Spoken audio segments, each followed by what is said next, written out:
जय हिंद साथियों, आप सभी का स्वागत है आपके अपने इस YouTube चैनल विनस क्लासेस पर। आज की इस क्लास में हम लोग देखने वाले हैं साथियों रेलवे एग्जाम्स 2027 के लिए साइंस की साथियों बहुत ही बेहतरीन क्लास। इसमें वो प्रश्न शामिल हैं जो रेलवे में बार बार पूछे गए हैं। तो साथियों बिना किसी विलंब के हम लोग सीधा प्रश्नों की ओर बढ़ेंगे। ये प्रैक्टिस सेट 1 है साथियों। रेगुलर साथियों क्लासें आएंगी। चैनल को सब्सक्राइब करके जुड़ जाइए, नोटिफिकेशन बेल को ऑल पर क्लिक कर लीजिए। एक भी क्लास मिस मत करिएगा, आपको हूबहू परीक्षा में प्रश्न दिखाई देंगे। तो चलिए आगे की ओर चलते हैं हम लोग साथियों। यहां पर देखिएगा साथियों क्या कहता है। ठीक है साथियों, पहला प्रश्न आप सभी के सामने उपस्थित हो गया है जी। क्या कहता है किस भौतिक राशि का मात्रक वोल्ट बटे एम्पियर होता है। तो ये साथियों सीधे तौर पर किसी का मात्रक नहीं होता। देखिए ये वोल्ट बटे एम्पियर जो है साथियों, इसको हम लोग कहते हैं ओम। क्या कहते हैं? ओम कहते हैं। और सभी लोग जानते हैं कि ओम किसका मात्रक होता है? ओम साथियों प्रतिरोध का मात्रक होता। ऑप्शन नंबर क्या हो जाता आपका? एक करेक्ट जवाब हो गया। किसी को किसी प्रकार की समस्या नहीं होनी चाहिए। ठीक है साथियों, बढ़ते हैं आगे की ओर। आगे साथियों देखेंगे यहां पर क्या कहता है। प्रश्न संख्या 2। प्रश्न संख्या 2 कहता है कि एक सेल के विस्फोट के बाद कई टुकड़े अलग अलग दिशाओं में उड़ जाते इस स्थिति में क्या संरक्षित रहता है मेरे प्यारे साथियों? इस स्थिति में सदैव साथियों संवेग संरक्षित रहेगा। ठीक है, संवेग क्या होगा? एक वस्तु से दूसरी वस्तु में ट्रांसफर हो जाता है, वो इस सदैव साथियों संरक्षित रहता है, बचा हुआ रहता है। इसी को साथियों संवेग संरक्षण का नियम भी कहा जाता है। चलिए आगे की ओर चलते हैं। यहां पर साथियों देखिएगा प्रश्न संख्या 3। प्रश्न संख्या 3 मेरे प्यारे साथियों देखिए क्या कहता है। कहता है कि प्रकाश की गति अधिकतम निम्न में से किस माध्यम में होती है। तो सभी लोग जानते हैं साथियों प्रकाश की जो अधिकतम गति होती है वो निर्वात में होती है। ऑप्शन नंबर क्या हो जाता है? Option number B. अगर पूछे निर्वात में प्रकाश की गति कितनी होती है तो ये होती है साथियों 3 गुणे 10 का पावर 8 मीटर प्रति सेकेंड। इतनी होती है प्रकाश की गति। चलिए इसका उत्तर ऑप्शन नंबर बी हो गया। चलते हैं नेक्स्ट प्रश्न की ओर। अगला प्रश्न यहां पर साथियों देखिएगा ये क्या कहता है। कहता है साथियों कि ये प्रश्न संख्या 4। प्रश्न संख्या 4 कहता है जब प्रकाश जल से होते हुए हवा में प्रवेश करता है तो उसका या उसकी क्या चीज बदल जाती है, वो यहां पर लिखना है। तो अभी अभी मैंने आपको बताया कि प्रकाश की सबसे ज्यादा चाल निर्वात में होती है। निर्वात में होती है। ठीक है, अब जब ये निर्वात से साथियों जल में जाता है, हवा से होते हुए जल में जाता है तो इसकी चाल में बदलाव आ जाएगा। ठीक है, ऑप्शन नंबर क्या हो जाता है? सी करेक्ट जवाब हो जाता है। चलिए आगे की ओर चलते हैं साथियों। यहां पर देखेंगे प्रश्न संख्या 5 क्या कहता है आपके सामने।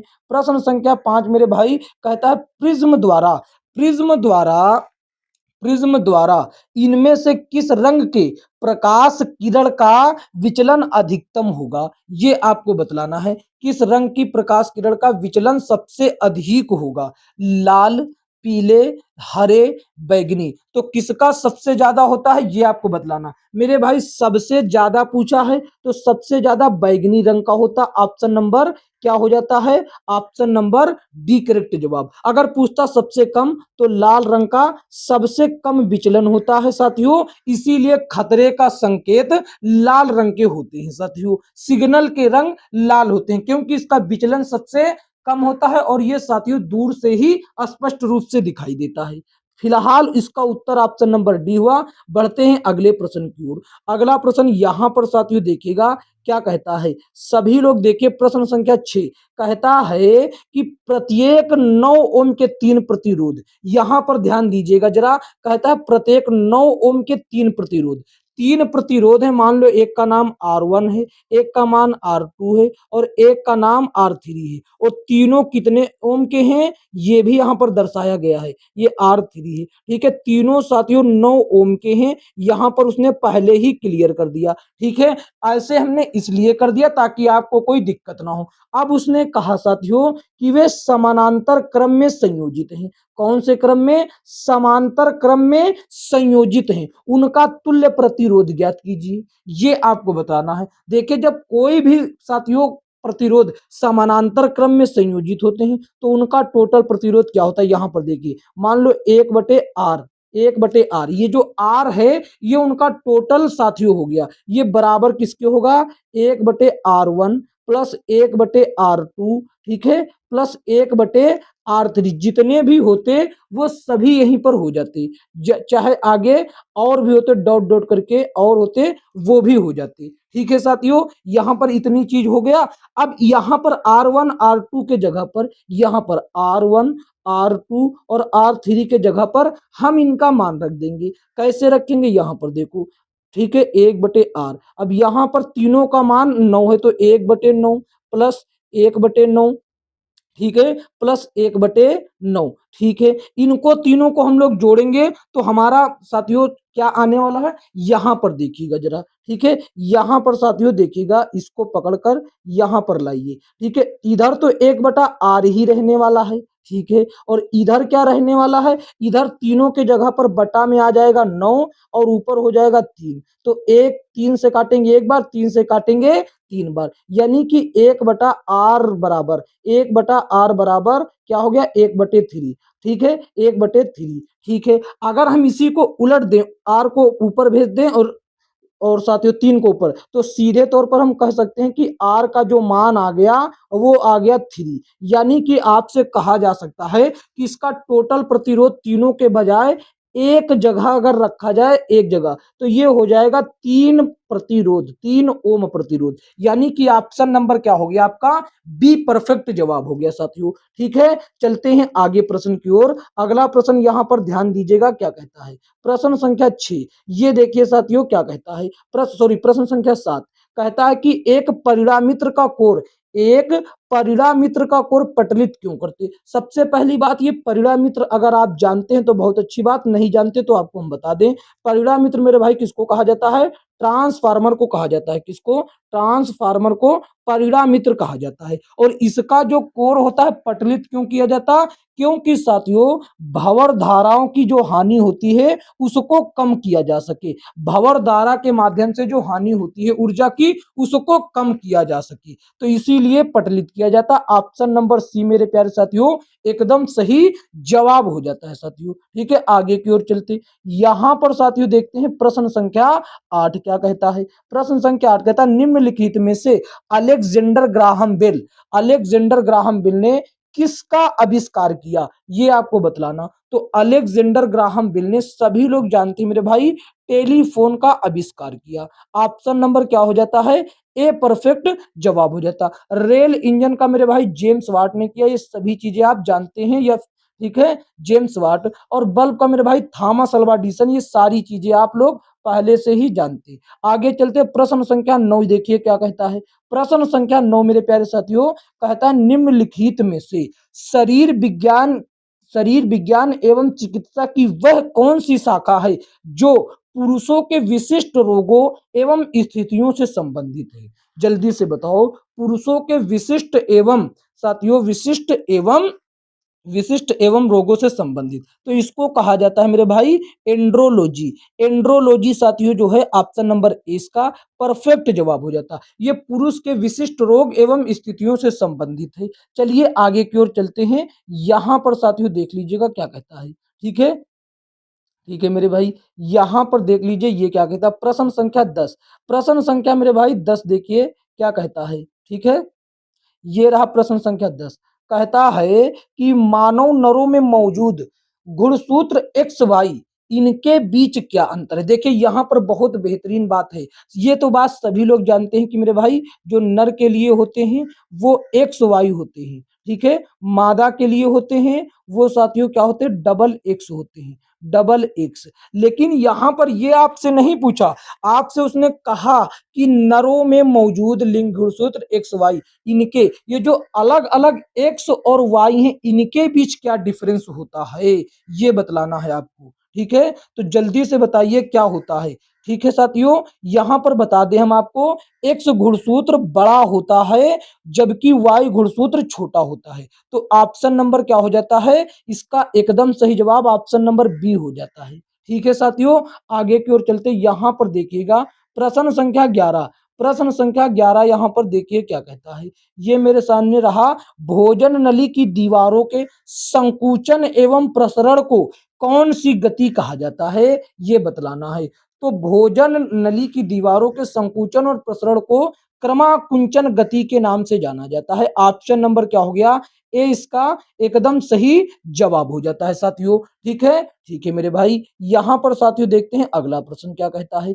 अगला प्रश्न ये रहा साथियों, सभी से निवेदन है प्रश्न संख्या 12 पे ध्यान देने से पहले मेरे प्यारे साथियों आपको बता दें, अभी तक अगर आपने इस क्लास को लाइक नहीं किया है तो मेरे भाई साथियों लाइक कर दीजिए। ठीक है, और इसको अपने दोस्तों में मेरे भाई शेयर भी कर दीजिए। और यदि चैनल पर न है तो मेरे भाई चैनल को सब्सक्राइब करके नोटिफिकेशन बेल को ऑल पर क्लिक कर दे, ताकि आने वाली सभी क्लासों का नोटिफिकेशन आपके सामने उपस्थित हो सके। ठीक है साथियों, इतना चीज ध्यान रखने की सलाह दी जाती है। ठीक है मेरे प्यारे साथियों, आगे की ओर बढ़े। कहता है कि गुर्दे की नलिका की परत में मौजूद होती, यानी कि जो ये चारों ऑप्शन दिए गए इनमें से कौन सा ऑप्शन गुर्दे की नलिका की परत में मौजूद होता। तो ये जो साथियों कुबोइडल एपिथेलियम दिया गया है, ये साथियों गुर्दे की नलिका की परत में मौजूद होता है, यानी कि ऑप्शन नंबर सी इस प्रश्न का एकदम सही जवाब हो जाता है साथियों।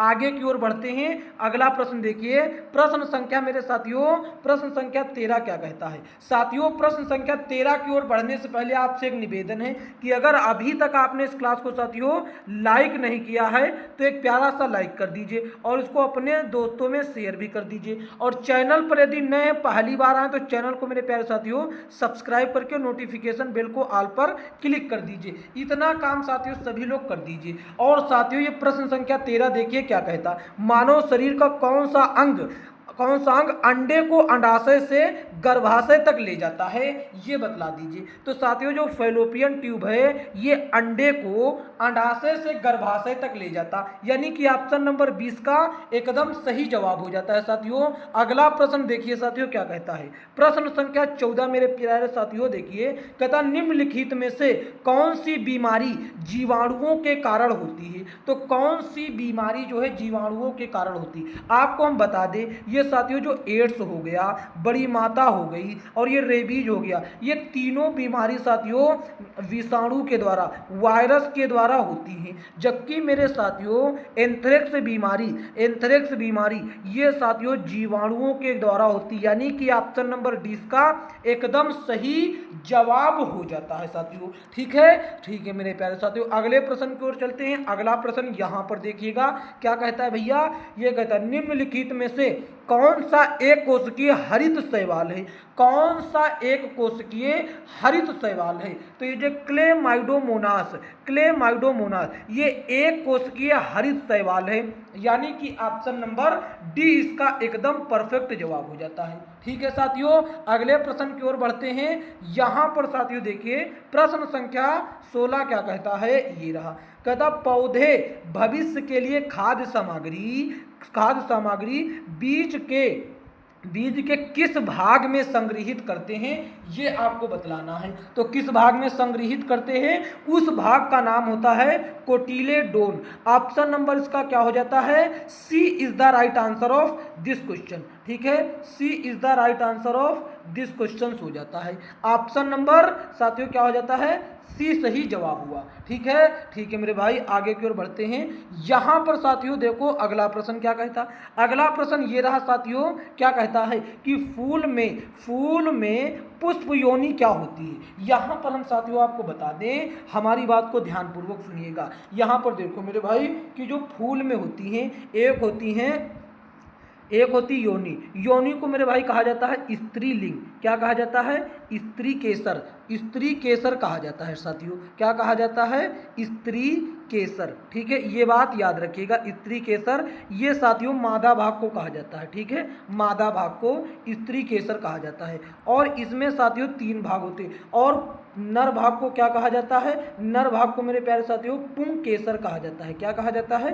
पुंकेसर कहा जाता है। ठीक है साथियों, पुंकेसर कहा जाता है, इस बात को ध्यान में रखिएगा। तो यहाँ पर योनि पूछा तो मादा जनन तंत्र होता है, और मादा जनन तंत्र को क्या कहा जाता है? स्त्री केसर। यानी कि इस प्रश्न का सही जवाब ऑप्शन नंबर बी हो जाता है। बढ़ते हैं अगले प्रश्न की ओर। अगला प्रश्न यहाँ पर देखिए साथियों क्या कहता है, पसीने वाली ग्रंथियां मानव शरीर के किस अंग में मौजूद होती हैं? भैया पसीना कहां से निकल कर आता है? आप कहेंगे सर त्वचा से, तो त्वचा में ही पसीने वाली ग्रंथियां मौजूद होती हैं। बात क्लियर कि नहीं? बोलो क्लियर हो गई। ठीक है साथियों, बढ़ते हैं अगले प्रश्न की ओर। अगला प्रश्न आपके सामने स्क्रीन पर उपस्थित है। क्या कहता है कि निम्नलिखित में से किसके अणुओं के बीच आकर्षण बल अधिकतम होता है? तो आकर्षण बल मेरे भाई ठोस के अणुओं के बीच सबसे ज्यादा होता है। ठीक है, ऑप्शन नंबर क्या हो गया?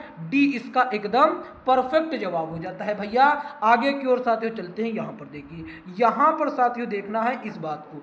यहां पर कहता है आपसे कि 25 ग्राम सल्फ्यूरिक अम्ल में कितने मोल होते हैं? यहां पर ध्यान दीजिए, आपसे पूछा कितने मोल होंगे। सबसे पहली बात, ये सल्फ्यूरिक अम्ल का सूत्र आपको पता हो। सल्फ्यूरिक अम्ल का सूत्र होता है H2SO4। ठीक है, H2SO4 हो जाता है साथियों। ये बात क्लियर बोलो, H2SO4 हो गया। ये बात हो गई आपकी क्लियर। अब यहाँ पर इसका आपको पहले निकालना होगा अणु भार। तो H2SO4 का अणु भार निकालेंगे। देखिए हाइड्रोजन का अणु भार 1 होता है, लेकिन यहाँ पर हाइड्रोजन के कितने अणु हैं? 2, तो इसीलिए इसको 2 से गुणा किया। ये हाइड्रोजन का आया। फिर प्लस सल्फर का मेरे भाई अणु भार होता है 32, एक ही अणु है तो इसलिए 32 रहने दिया। प्लस ऑक्सीजन का साथियों होता है अणुभार 16, ऑक्सीजन के 4 अणु, इसीलिए इसको जोड़ दिया। तो साथियों इसको जोड़ा, क्या कितना आ गया? 2 और 2 32 34 और 64। ये साथियों आपके सामने कितना आ गया? आपके सामने 98 उपस्थित हो गया। यहीं पर हम लिख देते हैं 98। ठीक है, ये 98 इसका अणु भार आ गया। बोलो बात क्लियर। अब यहाँ पर हमको निकालना है मोल की संख्या। तो मोल की संख्या, मोल बराबर क्या होता है? मोल बराबर होता है कि साथियों भार, पदार्थ का भार बटे अणु भार। ठीक है, ये होता है इसका साथियों सूत्र। ठीक है, यहाँ पर देखो इस पदार्थ का भार दिया गया 25 ग्राम, तो ऊपर लिखा 25 और नीचे अणु भार 98, तो 25 बटे 98। अब आप ही बताओ, इसमें जब 25 को भाग लगाएंगे 98 से तो कभी भी साथियों पूरा ऑप्शन नहीं आएगा। ठीक है, तो इसीलिए मेरे भाई ये ऑप्शन ए और ऑप्शन सी साथियों हमेशा कट जाएंगे, क्योंकि 98 बहुत बड़ा है 25 से, तो 0 करके कुछ आएगा। जब भाग लगाएंगे तो ये 0.255 करके आता है। तो इसका सही जवाब क्या हो जाता है? ऑप्शन नंबर डी मेरे प्यारे साथियों एकदम परफेक्ट जवाब हो जाता है। ठीक है साथियों, आगे की ओर चलते हैं। अगला प्रश्न यहाँ पर साथियों देखते हैं क्या कहता है जी। ये रहा साथियों आपका अगला प्रश्न। क्या कहता है भैया? यहाँ पर देखिएगा, ये रहा प्रश्न संख्या 21। कहता पानी के 5 अणुओं का द्रव्यमान। यहाँ पर आप लोग गौर करेंगे तो आपसे पूछ रहा पानी के 5 अणुओं का द्रव्यमान। तो यहाँ पर गौर करिए, केवल द्रव्यमान पूछ रहा, यानी कि अणुओं का द्रव्यमान। अब आप ही बताओ, पानी का सूत्र होता है H2O। ठीक है, हमको अणु भार चाहिए, केवल अणु भार, मोलों की संख्या नहीं चाहिए। तो अणु भार तो ऐसे ही निकाल लेंगे साथियों। हाइड्रोजन का होता है 1, लेकिन साथियों इसके 2 परमाणु हैं इसलिए 2 से गुणा। फिर ऑक्सीजन का होता है 16। ठीक है, अब ये दोनों को हमने जोड़ लिया क्योंकि जोड़ा जाता है, तो ये हो गया 18। लेकिन यहाँ पर 18 तो एक अणु का, हमसे पूछा है 5 अणुओं का, इसीलिए इसको 5 से हम लोग कर देंगे गुणा, तो ये आ जाएगा 18 पंचे 90। तो ये आ गया 90 यूनिट आपका साथियों क्या आ गया? उत्तर। तो इसका सही जवाब ऑप्शन नंबर बी हो गया प्यारे साथियों। किसी को किसी प्रकार की समस्या नहीं होना चाहिए। बढ़ते हैं अगले प्रश्न की ओर। अगला प्रश्न यहाँ पर साथियों देखिए क्या कहता, सबसे बाहरी ऑर्बिट में कौन से तत्वों में इलेक्ट्रॉनों की संख्या समान होती है? तो यहाँ पर 4 विकल्प दिए गए हैं, उनमें किसमें बाहरी ऑर्बिट में संख्या जो है समान? तो आर्सेनिक और बिस्मथ में मेरे भाई दोनों में अंतिम कक्षा में, बाहरी कक्षा में इलेक्ट्रॉनों की संख्या समान होती है। इन दोनों में 5-5 इलेक्ट्रॉन बाहर की ओर उपस्थित होते हैं। कितने? 5-5 इलेक्ट्रॉन बाहरी कक्षा में उपस्थित होते हैं। ऑप्शन नंबर बी मेरे प्यारे साथियों एकदम परफेक्ट जवाब हो जाता है। बढ़ते हैं अगले प्रश्न की ओर। अगला प्रश्न यहाँ पर देखिए क्या कहता है कि नाइट्रोजन के अणुओं में होता है N2 के अणुओं में क्या होता है ये आपको बतलाना। तो मेरे प्यारे साथियों आप गौर करिए, नाइट्रोजन का एक तत्व नाइट्रोजन के दूसरे तत्व से ट्रिपल बॉन्ड से जुड़ा होता है। तो इन दो अणुओं के बीच तिहरा बांध होता है, तिबल बॉन्ड होता है। ऑप्शन नंबर क्या हो जाता है?